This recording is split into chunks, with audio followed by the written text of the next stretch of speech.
Halo anak kelas 5, bagaimana kabarnya hari ini? Ibu doakan anak-anak ibu selalu sehat ya, dan tetap semangat untuk belajar. Nah anak-anak, pada hari ini anak-anak ibu ditemani oleh Ibu Diana Gusti Alfianti, tentunya di kelas 5, tema 1, subtema 2, pembelajaran 5. Anak-anak ibu, sebelum memulai pelajaran, kita berdoa dulu ya, agar ilmu yang kita peroleh dapat bermanfaat nantinya. Adapun tujuan pembelajaran pada hari ini adalah tujuan pembelajaran yang pertama adalah dengan membaca, siswa dapat mengidentifikasi macam-macam otot pada manusia. Yang kedua, dengan berkreasi, siswa dapat membuat desain cover buku.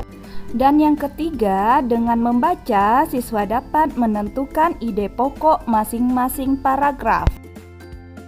anak-anak perhatikan ya gambar berikut ini. Wah, hebat sekali ya petaninya. Walaupun sudah tua, masih kuat mengayun cangkul. Sepertinya otot dan tulangnya sangat kuat. Otot dan tulang sangat berperan dalam aktivitas sehari-hari. Sebelumnya, kita telah membahas tentang tulang. Pada kesempatan hari ini, kita akan membahas tentang otot. Apa itu otot? Otot adalah jaringan yang ada di dalam tubuh manusia berupa alat gerak aktif yang menggerakkan tulang sehingga menyebabkan organisme atau individu dapat bergerak. Otot bekerja dengan cara berkontraksi dan berelaksasi. Apakah fungsi otot? Fungsi otot yang pertama adalah menjalankan dan melaksanakan kerja. Contohnya, berjalan, mengangkat, dan memegang. Yang kedua, fungsi otot adalah menggerakkan jantung. Dan yang ketiga, mengalirkan darah berupa zat-zat seperti nutrisi, oksigen, dan lain-lain. Sekarang kita lanjut ya membahas macam-macam otot pada manusia. Otot pada manusia ada 3. Yang pertama, otot polos. Yang kedua, otot lurik. Dan yang ketiga, otot jantung. Anak-anak, kita pelajari lebih dalam lagi ya tentang macam-macam otot pada manusia. Macam-macam otot pada manusia yang pertama yaitu otot polos. Otot polos adalah otot yang bekerja tanpa kesadaran kita yang dipengaruhi oleh sistem saraf tak sadar atau saraf otonom. Otot polos dibentuk oleh sel-sel yang berbentuk gelendong di mana kedua ujungnya runcing dan mempunyai satu inti sel. Ciri-ciri dari otot polos adalah yang pertama, waktu kontraksi antara 3 sampai 180 detik. Kedua, bentuk dari otot polos adalah gelendong.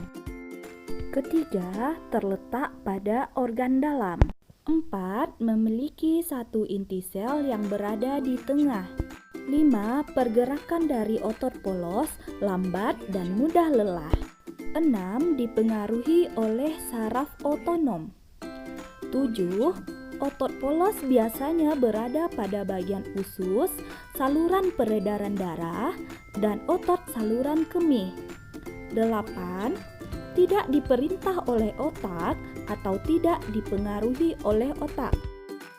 Macam-macam otot manusia yang kedua adalah otot lurik. Otot lurik adalah otot yang menempel pada rangka tubuh manusia yang digunakan dalam pergerakan. Otot lurik adalah otot yang bekerja di bawah kesadaran. Otot lurik dinamakan otot rangka karena menempel pada rangka. Ciri-ciri dari otot lurik adalah pertama, bentuk silindris dengan garis gelap terang. 2.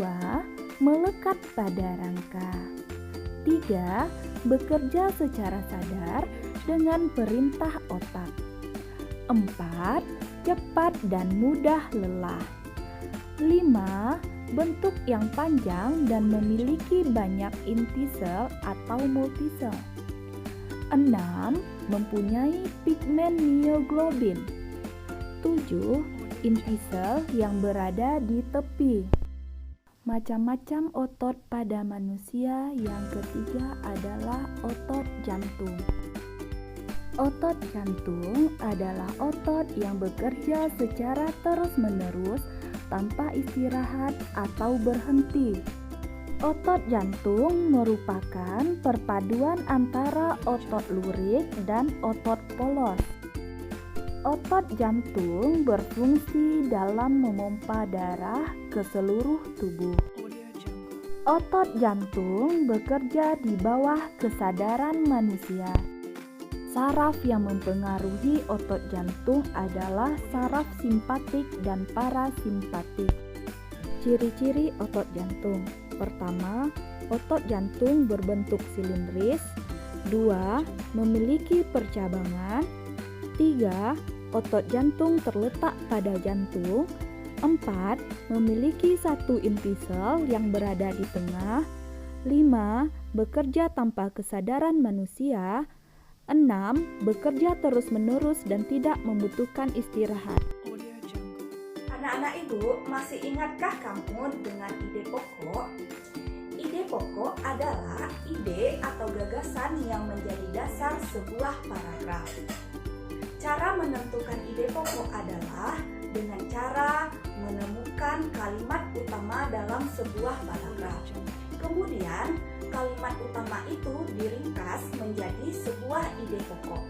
Sekarang, anak-anak ibu perhatikan ya paragraf berikut ini. Otot-otot dalam tubuh manusia memiliki beberapa fungsi, tetapi fungsi yang utama adalah untuk bergerak. Adapun fungsi-fungsi yang lain antara lain untuk mendukung tubuh, menjaga postur tubuh, dan menjaga suhu tubuh. Semua fungsi otot tersebut dapat dilakukan apabila otot dalam keadaan sehat tanpa terjadi gangguan atau kelainan.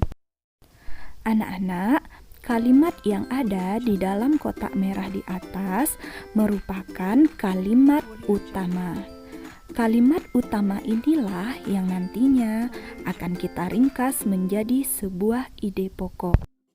Jadi, ide pokok dalam paragraf tersebut adalah fungsi otot. Sudah bisa kan anak-anak ibu menemukan ide pokok? Untuk melatihnya lagi, maka sering-seringlah membaca buku. Bagian pertama yang anak-anak ibu lihat ketika membaca buku adalah cover. Cover adalah sampul buku. Bagaimana menghasilkan cover yang baik? Pertama, anak-anak ibu harus memahami isi dalam bacaan tersebut. Dan yang kedua, anak-anak ibu terlebih dahulu harus menemukan desain background atau latarnya. Ada dua macam desain cover. Yang pertama, cover dengan latar berwarna putih dan tulisan sederhana. Yang kedua, desain penuh warna dan gambar. Cover dengan latar berwarna putih dan tulisan sederhana. Pada jenis ini, tidak ada gambar yang memenuhi halaman. Bahkan terkadang hanya berisi judul, nama pengarang, dan nama penerbit. Dengan demikian, yang nampak dominan adalah warna putih dan ruang kosong. Ruang kosong semacam ini dimaksudkan sebagai ruang yang lega agar mata tidak sesak terpenuhi oleh gambar. Desain dengan penuh warna dan gambar. Pada jenis ini, bagian yang dominan adalah gambar ilustrasi dan judul. Selain itu, juga disajikan permainan warna yang mencolok dan bervariasi. Anak-anak, sekian dulu ya pelajaran pada hari ini. Dan tetap jaga kesehatan, selalu semangat. Assalamualaikum warahmatullahi wabarakatuh.